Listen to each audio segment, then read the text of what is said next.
सक्षिप्तो धरणीं प्राप्य मुष्टिमुद्यम्य वेगतः अभ्यधावत दुष्टात्मा चण्डिकानिधनेच्छया तमायान्तन्ततो देवी सर्वदैत्यजनेश्वरम्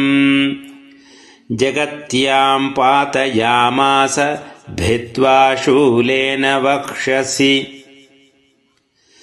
स गतासुः पपातोर्व्यां देवी शूलाग्रविक्षतः चालयन् सकलां पृथ्वीं साब्धिद्वीपां सपर्वताम् ततः प्रसन्नमखिलं हते तस्मिन् दुरात्मनि जगत्स्वास्थ्यमतीवाप निर्मलञ्चाभवन्नभः उत्पातमेघात्सोल्काये प्रागासंस्ते शमय्ययुः सरितो मार्गवाहिन्यस्तथा संस्तत्र पातिते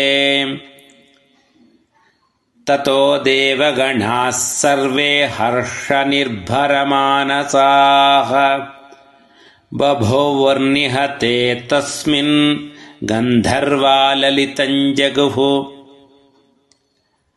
अवादयंस्तथैवान्ये नृतुश्चाप्सरो गणाः ववुः पुण्यास्तथा वाताः सुप्रभो भूद्दिवाकरः जज्ज्वलुश्चाग्नयः शान्ताः शान्ता दिग्जनितस्वनाः इति श्रीमार्कण्डेयपुराणे सावर्णिके मन्वन्तरे श्रीदेवी माहात्म्ये